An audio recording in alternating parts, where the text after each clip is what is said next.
Está ahora con nosotros Danilo Silva, él es el presidente del Cordicom. Bienvenido, Danilo, a nuestro programa.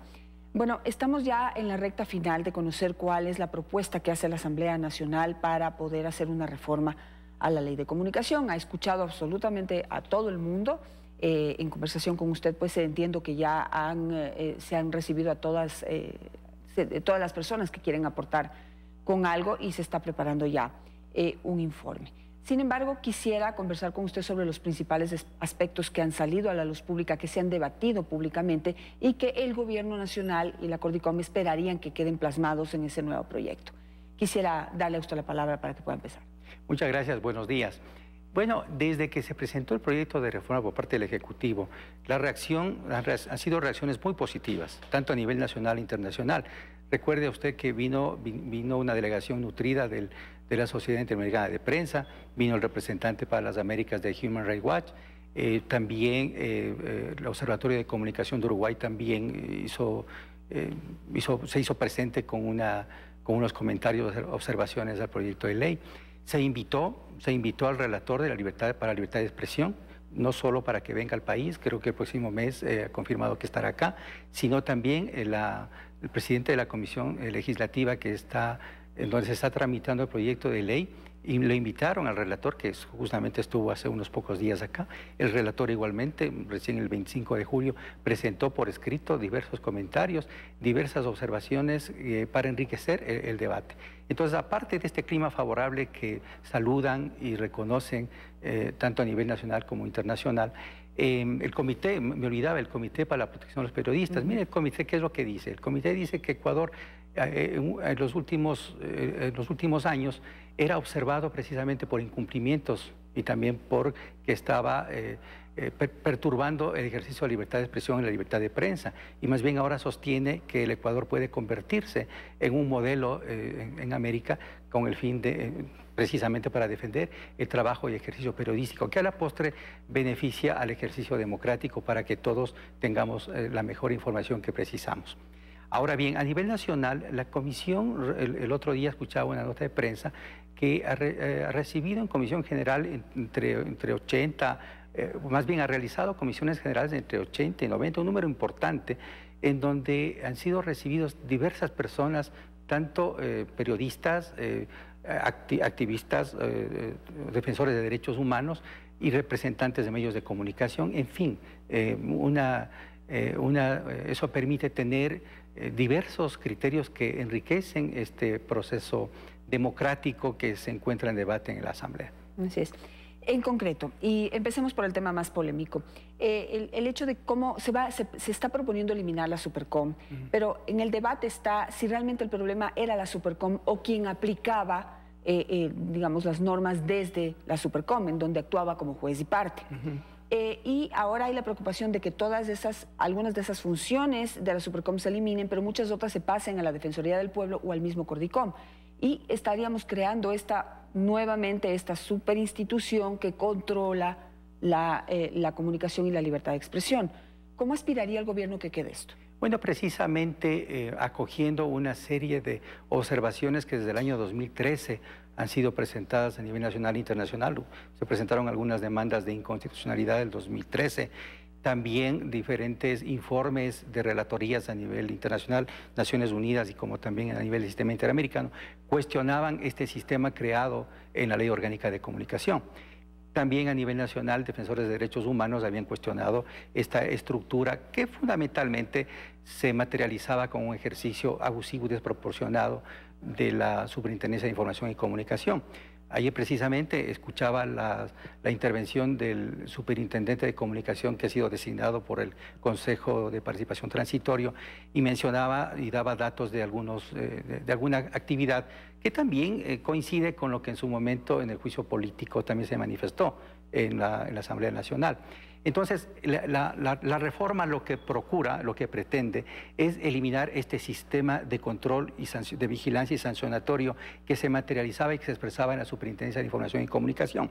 Ahora, la idea no es que ese sistema o esas atribuciones de fiscalización, de auditoría, vigilancia y sanción sean traspasadas a ninguna otra instancia. ni a Cordicom, ni tampoco como equivocadamente algunos han interpretado a la Defensoría del Pueblo. De pronto sí se ha conversado con la Defensoría del Pueblo, como también se ha conversado en la Asamblea Nacional, que se requeriría algunos ajustes en el proyecto de reforma que están trabajando para que esto se zanje absolutamente. ¿Por qué no es bueno que alguna atribución de estas o las atribuciones de la Superintendencia de Comunicación pasen al Cordicom? Porque uno de los cuestionamientos precisamente que se hacía a la Superintendencia es de actuar como juez y parte. El Cordicom tiene la labor o las competencias de atribuciones para regular, pero no sería dable que quien regula también controle y sancione. Pero fuera de eso, la propuesta que se ha presentado en el proyecto de reformas es, en esencia, eliminar todo tipo de control administrativo sancionatorio, con el fin de que lo que quede plasmado y se ejercite para proteger derechos es la responsabilidad ulterior acorde al sistema interamericano de derechos humanos. Está claro. En cuanto a otras figuras que quedarían eliminadas de la ley de comunicación, el linchamiento mediático, por ejemplo. Así es. ¿Cuál es el concepto que el gobierno está poniendo sobre la mesa para que esto sea eliminado? Desde el punto de vista de los medios de comunicación, y lo que hemos debatido es que es una figura que lo que ha hecho es proteger y de alguna manera esconder a los corruptos. Es decir, apenas se empieza a hablar de alguien más de una vez ya lo catalogan como linchamiento mediático, cuando lo que se quiere es hacer una secuencia de develaciones que sustentan las denuncias en contra de determinado funcionario o institución. Efectivamente, más allá de las deficiencias de orden técnico de la norma que regula el linchamiento mediático, y lo dije en una invitación anterior que usted tuvo la gentileza de invitarme, le dije que mi criterio personal de que no estaba de acuerdo con esa figura de linchamiento mediático y que auguraba que en el proyecto de reforma se elimine.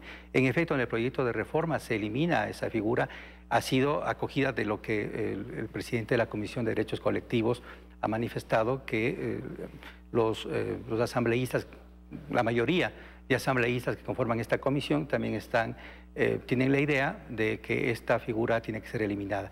Y coincido con usted de que precisamente en lugar de aparentemente proteger el derecho a la honra, ¿no es cierto?, que pretende proteger, más bien se convirtió y se puede convertir en una especie de limitación, de inhibición para que el periodismo de investigación pueda realizar sus actividades. Entonces, en buena hora que esta figura, al igual que otras figuras de sanción administrativa, son propuestas que se elimine en el proyecto de reformas y que la Comisión ha acogido favorablemente.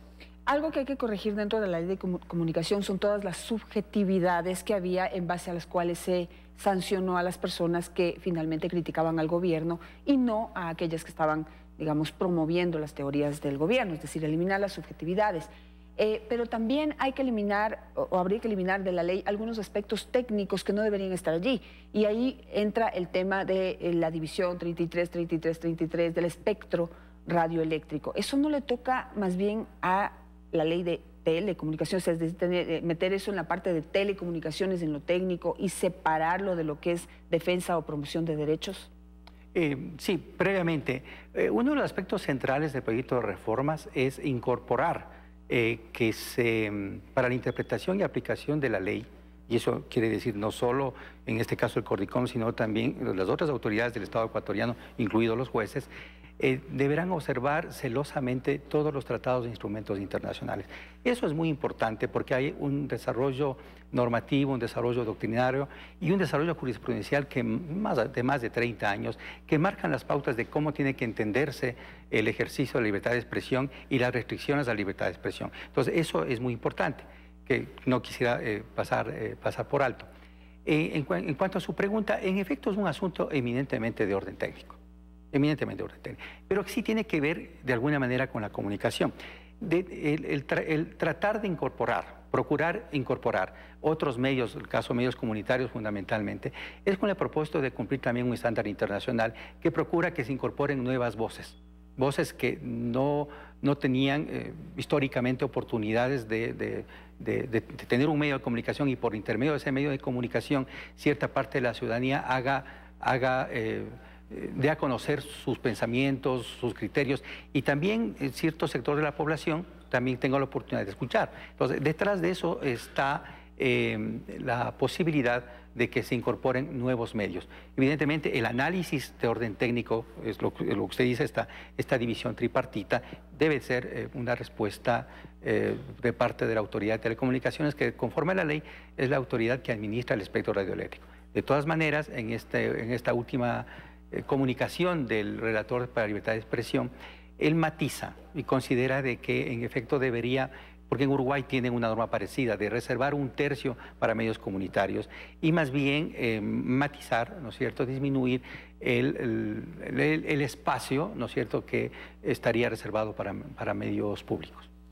Y creo que estamos totalmente de acuerdo en esto de que hay que generar nuevas voces y que esas voces pues puedan representar a la mayor cantidad de grupos o pensamiento del pueblo ecuatoriano. Totalmente de acuerdo, pero creo que la realidad ha demostrado que no solamente se necesita que tenga un espacio físico en el espectro radioeléctrico y quizás a eso se debe ocupar la ley.